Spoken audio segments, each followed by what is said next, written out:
Boa noite a todos. Nós estamos na série de mensagens O Quinto Evangelho e hoje a nossa mensagem tem como título Deixando de lado o orgulho. O orgulho é algo realmente muito ruim e que afeta muito as igrejas. É interessante como as pessoas têm orgulho. Dentro da própria igreja existe gente orgulhosa que se acha melhor do que outros irmãos da sua igreja, que se acha em posição mais elevada, em uma condição melhor do que as outras pessoas da sua igreja e se orgulha disso. Existem igrejas que elas se sentem orgulhosas em relação a outras igrejas.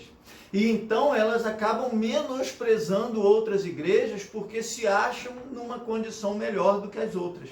Existem igrejas, denominações que se acham melhores do que outras denominações, se orgulham disso e desprezam as outras. E existem ainda os cristãos que se acham orgulhosos pelo fato de serem cristãos e se acham melhores do que os não cristãos. Então, o orgulho é um problema que contamina quem é da igreja. Também o orgulho contamina quem não é de igreja. Há pessoas orgulhosas com relação à sua posição social, há pessoas orgulhosas com relação à sua situação financeira. Existe gente orgulhosa de todo jeito, de todo tipo. Infelizmente, o orgulho é uma coisa que faz muito mal ao ser humano. E o apóstolo Paulo, nessa carta aos Romanos, ele vai trabalhar essa questão do orgulho.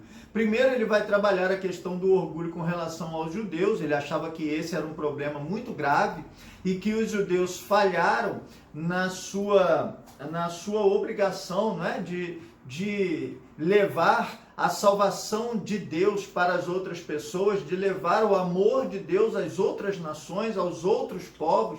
Deus, quando separou um povo para si, quando separou os judeus como povo seu, ele entregou aos judeus a importante missão de levar essa palavra, de levar esse amor de Deus a todos os povos. E os judeus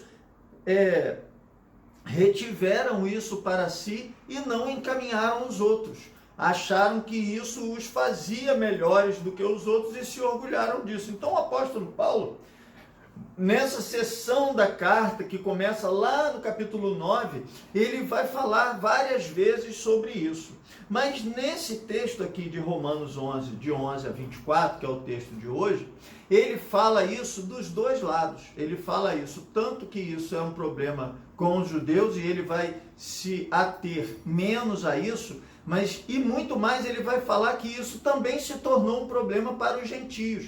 Porque à medida em que na sua carta, do capítulo 9, 10, 11, também lá atrás, no início da carta, capítulo 1, capítulo 2, ele fala sobre a perdição dos judeus como nação, porque eles se perderam como nação, eles tropeçaram como nação. Quando ele começa falando isso, ele percebe que alguns gentios, ou seja, não judeus, começam a se inflar e a acharem-se orgulhosos em relação aos judeus. Imagina uma igreja como a igreja de Roma, que tinha cristãos gentios, não judeus, e tinha cristãos judeus. E começou a existir dentro dessa igreja, dentro dessa comunidade, o orgulho de um lado, e aí quando o apóstolo Paulo desfaz essa noção de orgulho desse lado, surge o orgulho do outro lado, e ele vai então agir de forma a equilibrar isso, porque nem judeu tem razão de ser orgulhoso pelo fato de ser judeu, nem não judeu tem razão para ser orgulhoso pelo fato de não ser judeu. Então vamos à leitura da palavra. Vamos ler o texto para que nós possamos depois analisá-lo. Romanos, capítulo 11, de 11 a 24, diz assim: Pergunto, pois, porventura tropeçaram para que caíssem? De modo nenhum. Mas pela sua transgressão veio a salvação aos gentios para pô-los em ciúmes. Ora, se a transgressão deles redundou em riqueza para o mundo, e o seu abatimento em riqueza para os gentios, quanto mais a sua plenitude. Dirijo-me a vós outros que sois gentios. Visto, pois, que eu sou apóstolo dos gentios, glorifico o meu ministério, para ver se de algum modo posso incitar à emulação os do meu povo e salvar alguns deles. Porque se o fato de terem sido eles rejeitados trouxe reconciliação ao mundo, que será o seu restabelecimento, senão vida dentre os mortos? E se forem santas as primícias da massa, igualmente o será a sua totalidade. Se for santa a raiz, também os ramos o serão. Se, porém, alguns dos ramos forem quebrados, e tu, sendo oliveira brava, foste enxertado em meio deles, e te tornaste participante da raiz e da seiva da oliveira, não te glories contra os ramos. Porém, se te gloriares, sabe que não és tu que sustentas a raiz, mas a raiz a ti. Dirás, pois, alguns ramos foram quebrados para que eu fosse enxertado. Bem, pela sua incredulidade foram quebrados. Tu, porém, mediante a fé, estás firme. Não te ensoberbeças, mas teme. Porque se Deus não poupou os ramos naturais, também não te poupará. Considerai, pois, a bondade e a severidade de Deus para com os que caíram. Para com os que caíram, severidade, mas para contigo a bondade de Deus, se nela permaneceres. De outra sorte, também tu serás cortado. Eles também, se não permanecerem na incredulidade, serão enxertados. Pois Deus é poderoso para os enxertar de novo. Pois se foste cortado daqui, por natureza, era oliveira brava, e contra a natureza enxertado em boa oliveira, quanto mais não serão enxertados na sua própria oliveira aqueles que são ramos naturais. Que o Senhor nosso Deus nos abençoe através dessa palavra lida aos nossos corações. Então vamos olhar para esse texto e verificar nele como o apóstolo Paulo trabalha essa questão do orgulho, principalmente aqui nesse texto do orgulho dos gentios, mas ele começa falando aí alguma coisa dos judeus. Então ele começa com uma pergunta. Pergunto, pois, porventura tropeçaram para que caíssem? E aqui deixa eu esclarecer para você que essa palavra cair, lá no original, ela tem um sentido, não é aquele sentido de cair, de alguém cair, mas em seguida poder ser levantado ou poder se levantar.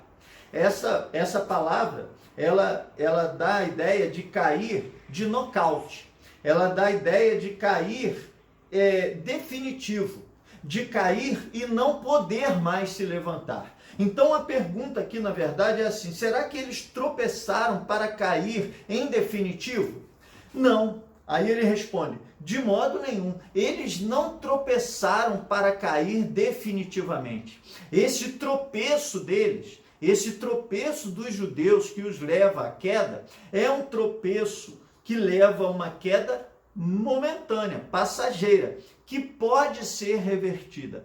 Veja, é importante entender essa queda, e ele vai explicar isso ao longo do texto. Essa queda, ela existiu, o tropeço existiu, a queda caiu, também existiu, mas ela não é permanente e definitiva, ela pode ser revertida. É uma queda importante, mas que pode ser revertida. Então, vamos caminhar um pouco mais no texto.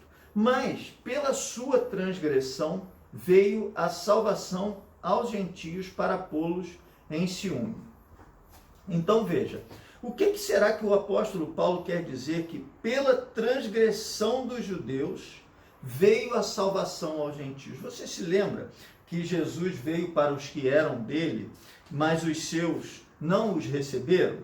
Eu quero lembrar você também sobre uma passagem do apóstolo Paulo. Abra sua Bíblia aí, em Atos capítulo 13. Atos capítulo 13, verso 46, diz assim: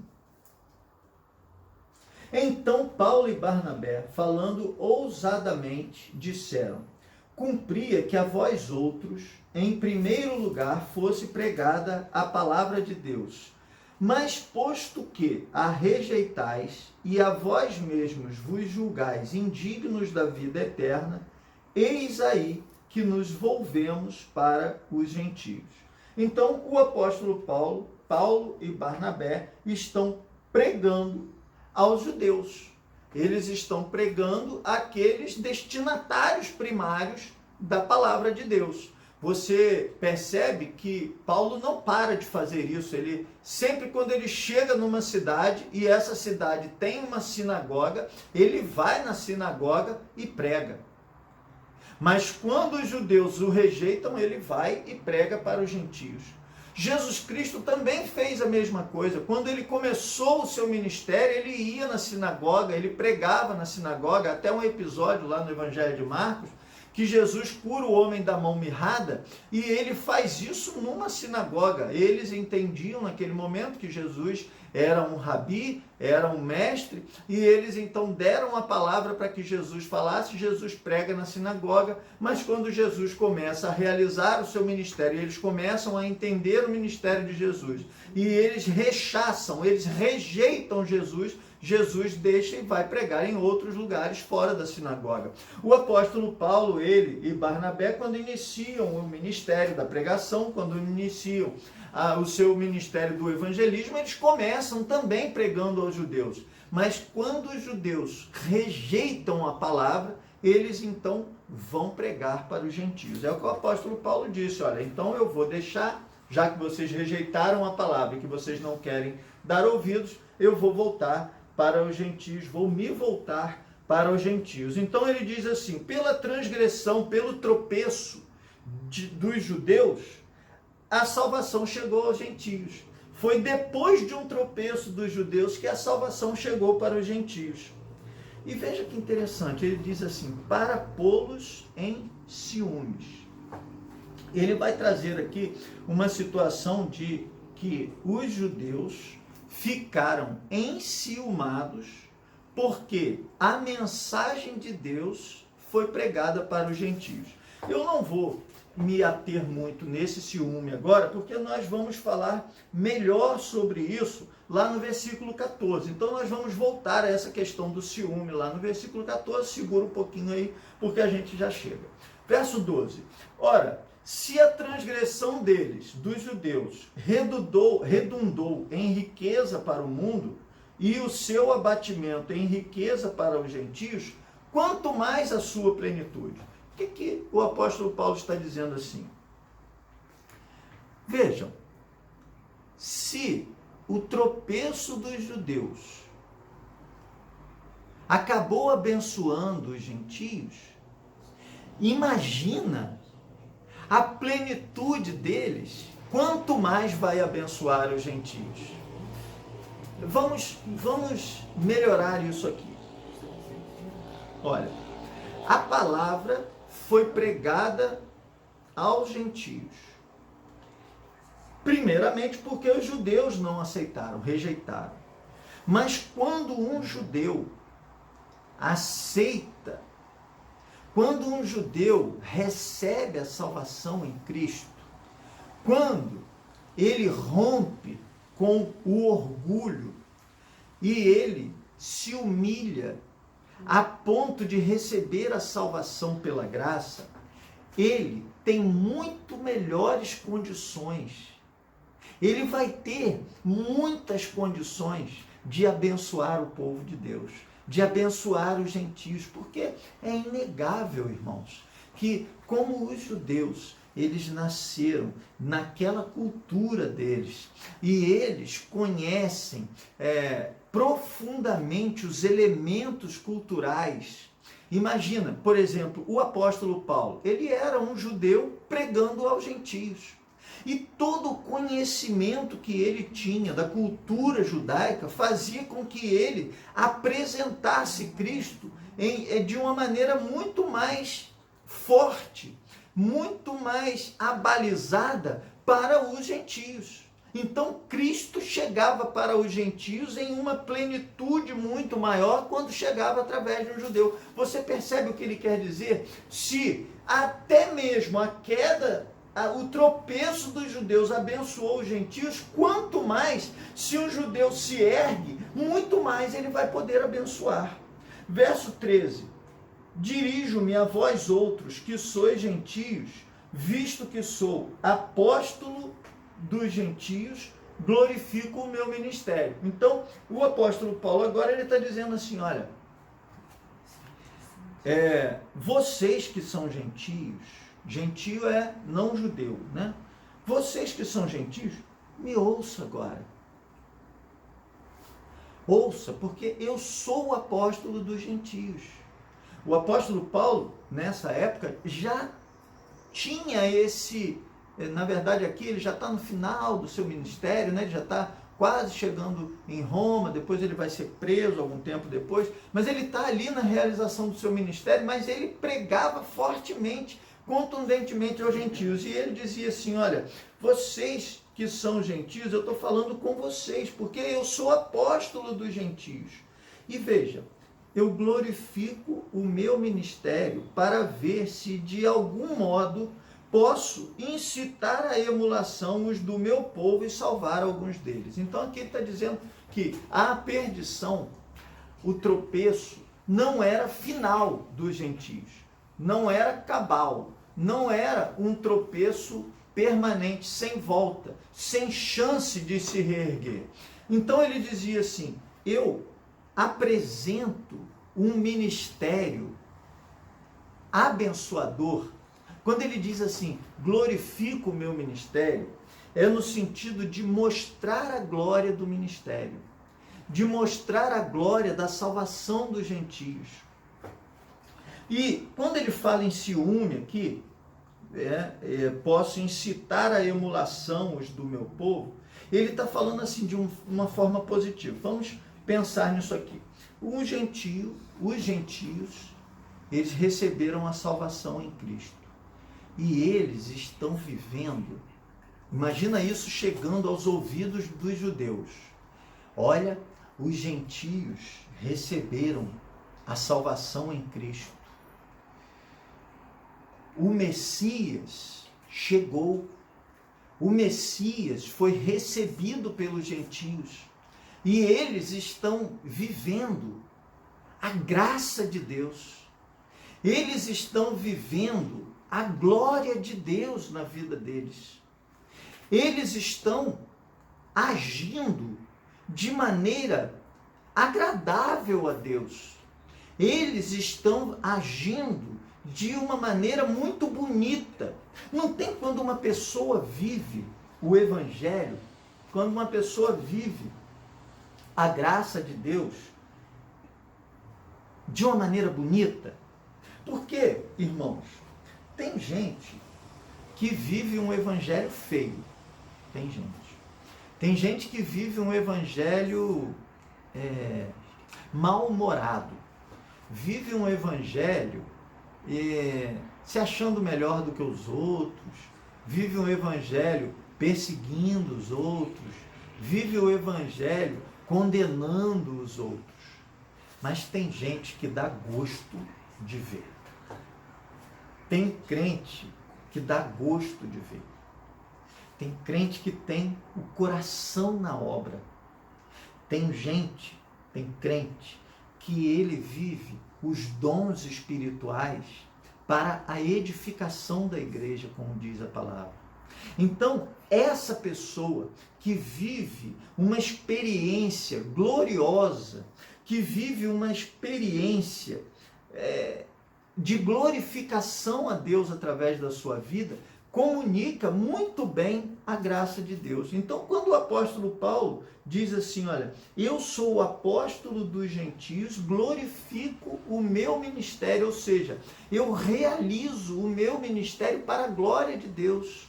Através do meu ministério, vidas são salvas e isso resulta na glória de Deus. E essa glória de Deus, verso 14, de algum modo pode incitar ciúmes nos judeus. Quando chega no ouvido dos judeus isso que os gentios estão vivendo, esse evangelho bonito, que os gentios estão vivendo, um evangelho que manifesta a glória de Deus, pode ser que alguns deles digam assim: poxa vida, realmente eles estão vivendo o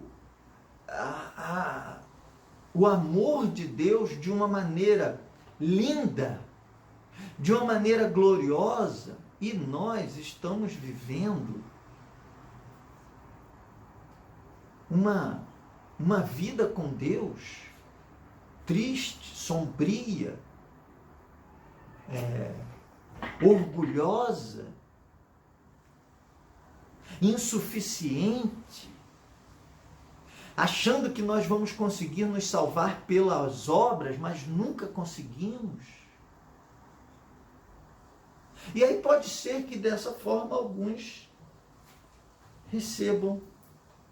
consigam se salvar.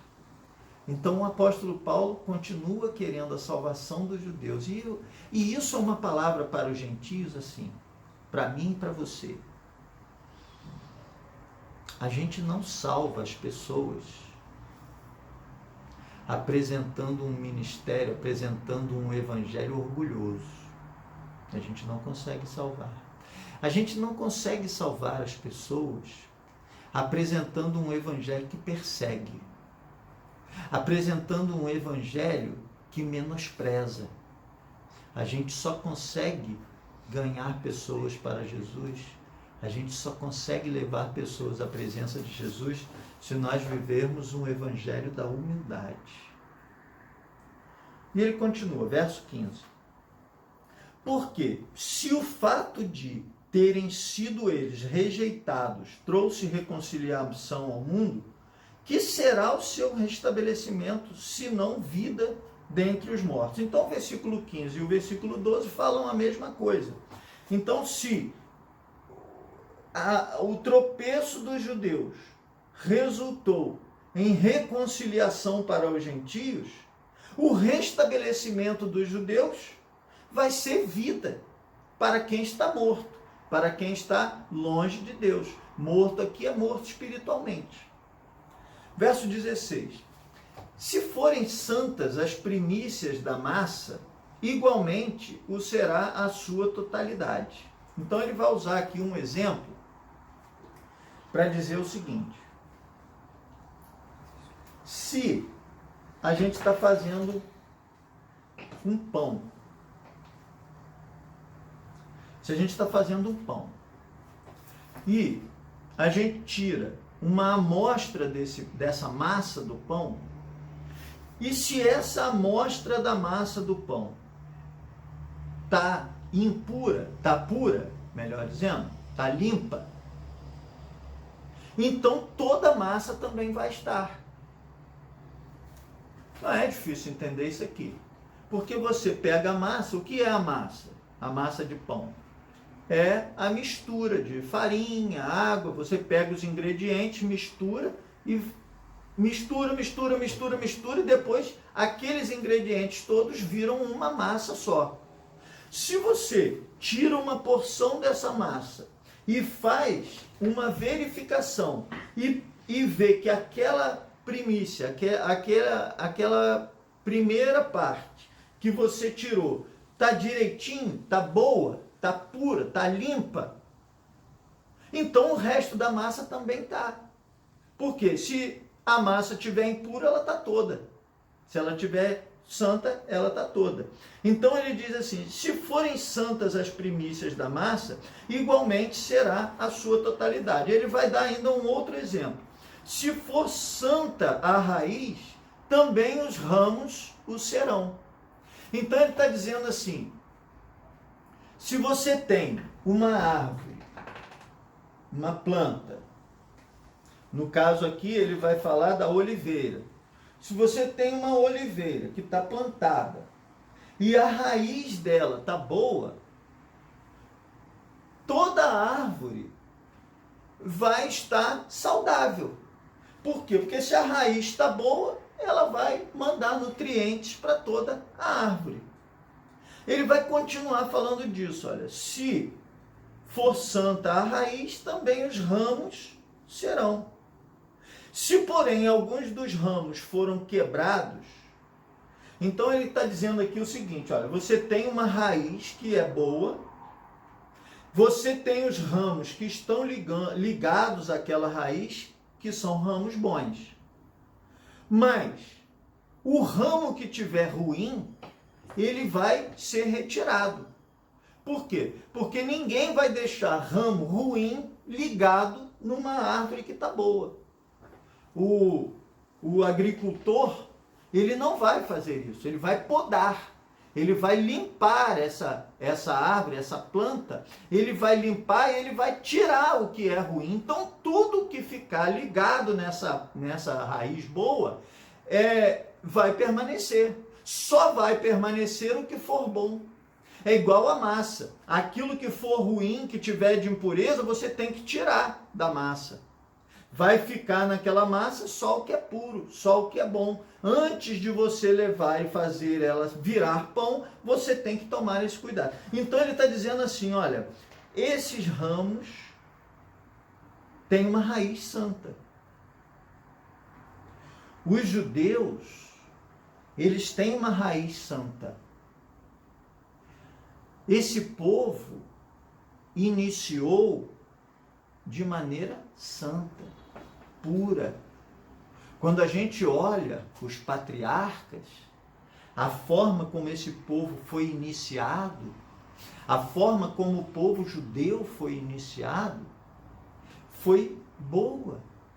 O Senhor Deus vira para Abraão e diz, Abraão, sai da tua terra, da tua parentela, e vai para um lugar que eu te mostrarei. E Abraão, por fé, ele vai. Ele ouve a palavra de Deus, confia e com fé ele segue a orientação que Deus deu para ele. Então, olha que começo bonito. O apóstolo Paulo diz que Abraão foi justificado pela sua fé. Então aí depois de Abraão veio Isaac, depois veio Jacó, os patriarcas. E eles foram vivendo com Deus. E eles foram fiéis a Deus, vivendo em fidelidade com Deus dentro daquilo que eles conheciam. Depois nós encontramos José, que também foi homem temente a Deus. E em toda a história de Israel nós encontramos homens tementes a Deus.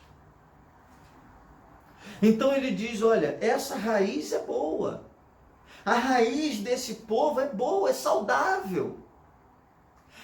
O amor de Deus é manifestado através dessa raiz, através dessa história desse povo. E é claro que aqueles que estão adoentados, aqueles que tropeçaram, aqueles que não estão bons, eles foram tirados. E aí ele vai continuar, olha. Verso 18. Não te glories contra os ramos. Porém, se te gloriares, sabe que não és tu que sustentas a raiz, mas a raiz a ti. Então ele está dizendo assim, olha, como é que nós, os gentios, podemos nos sentir orgulhosos, melhores do que os judeus, se não é a nossa história que apresenta o Evangelho, se é a história deles.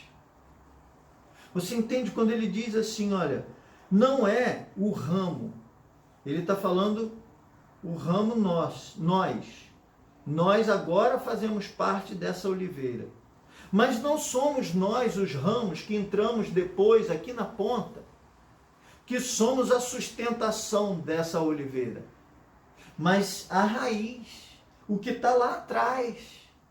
o que foi plantado lá atrás, o início dessa planta, o início desse povo de Deus.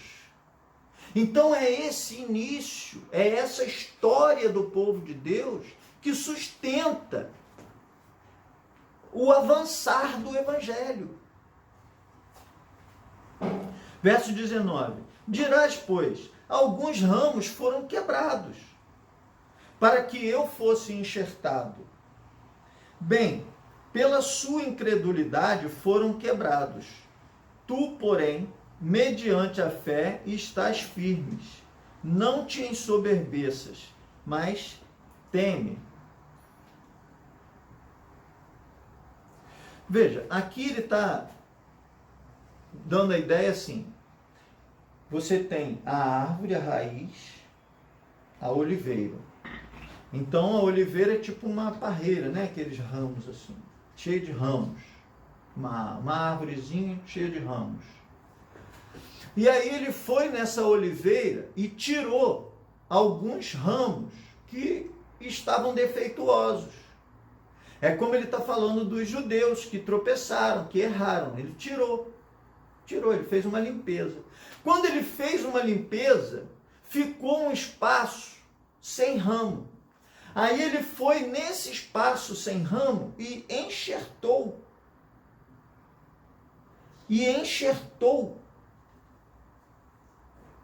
Os não-judeus, que ele vai chamar aqui nesse texto de ramos da oliveira brava, da oliveira selvagem, que não eram daquela oliveira que estava sendo cultivada há muito tempo. Não era uma oliveira histórica, mas era uma oliveira brava. Então ele pegou esses ramos da oliveira brava e enxertou na oliveira cuidada. Ele limpou, tirou os ramos que estavam ruins, que eram originários, e ali naquele espaço ele enxertou ramos que eram de outra oliveira, da oliveira brava. Então ele está dizendo assim, alguns ramos foram quebrados para que nós, os gentios, fôssemos enxertados. Esses ramos foram quebrados, verso 20, pela incredulidade. Então foi porque eles não creram que eles foram quebrados. Eles não foram quebrados, eles não foram retirados por serem judeus. Eles foram retirados porque eles não creram em Jesus.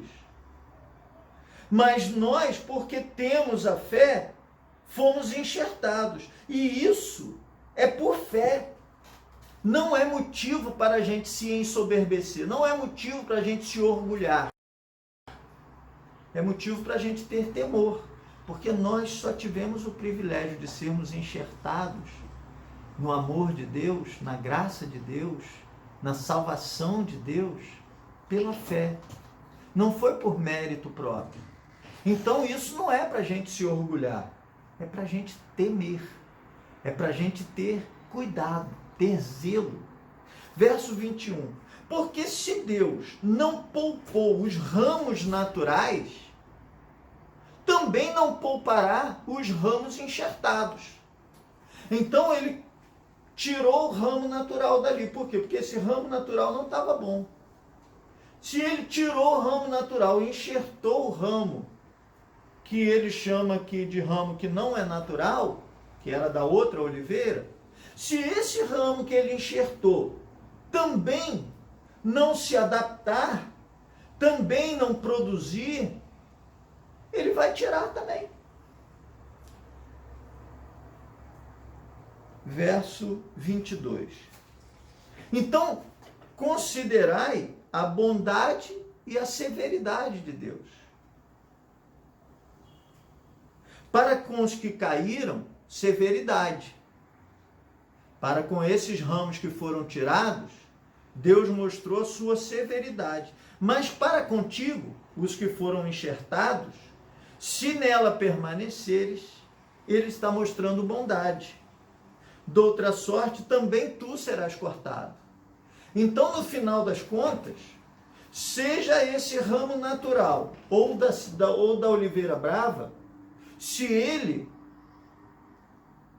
não permanecer na fé, se ele não permanecer diante de Deus, ele vai ser cortado.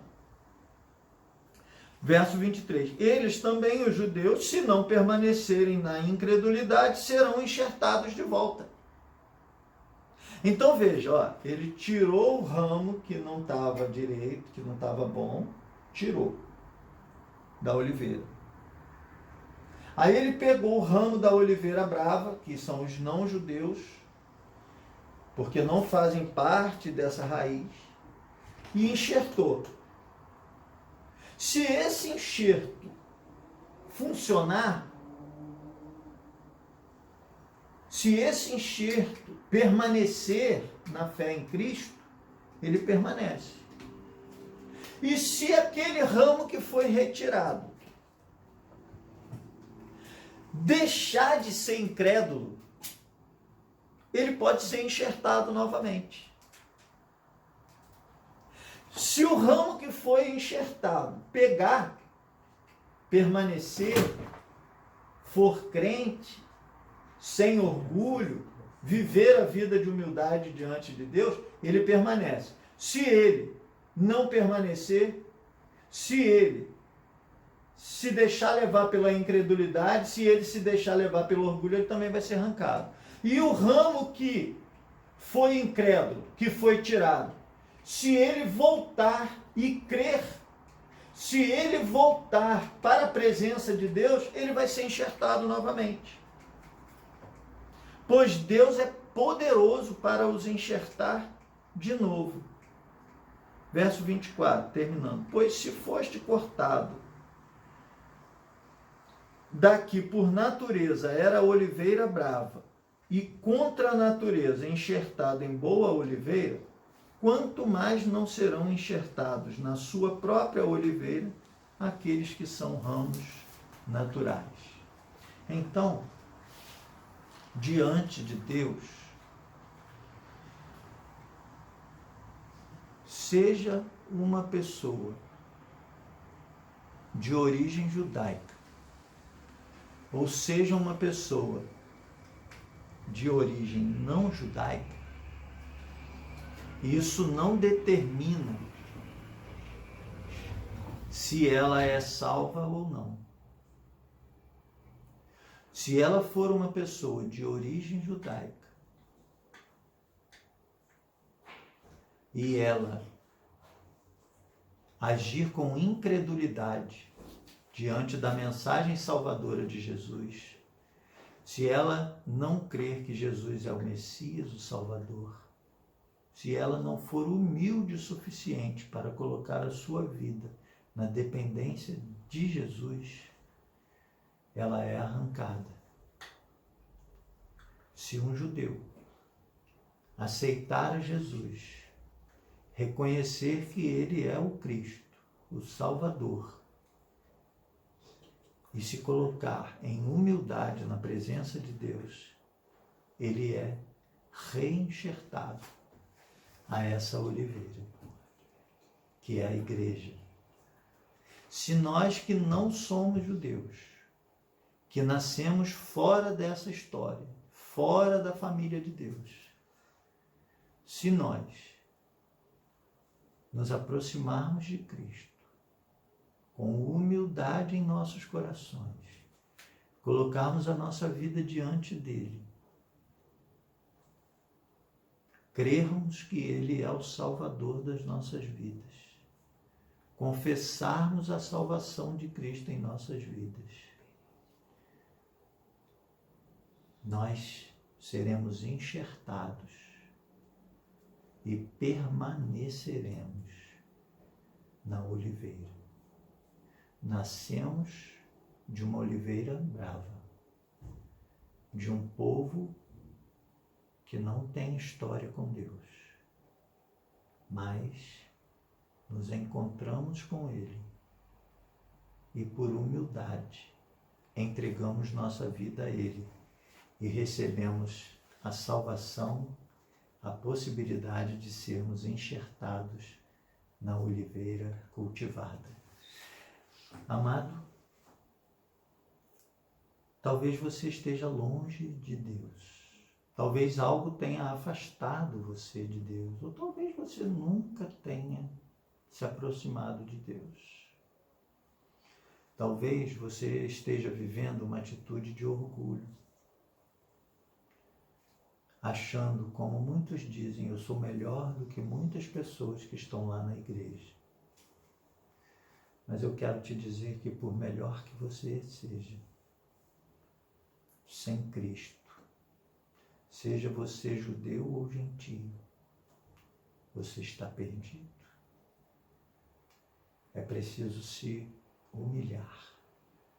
É preciso deixar de lado o orgulho para reconhecer que você precisa de Deus, que você precisa de Jesus para a salvação da sua alma. Então agora, humilhe o seu coração, entrega o teu caminho ao Senhor. Agora, deixa a humildade penetrar no seu coração, para que você seja enxertado na oliveira cultivada e viva o amor de Deus, e viva a salvação de Deus, e viva para a glória de Deus. Pai querido, nós te agradecemos por essa mensagem de salvação. Nós te agradecemos porque o Senhor nos faz lembrar da necessidade que temos de Ti. Que o Senhor nos faz lembrar que não merecemos a salvação, mas que nós a recebemos pelo amor de Jesus. E que entre os salvos, entre o teu povo, não há melhor, não há pior. Somos todos iguais diante do Senhor. E igualmente todos nós recebemos a salvação como dom gratuito das tuas mãos. Muito obrigado por isso, pela tua salvação. Muito obrigado porque nós a recebemos. Em nome de Jesus. Amém. Que Deus te abençoe.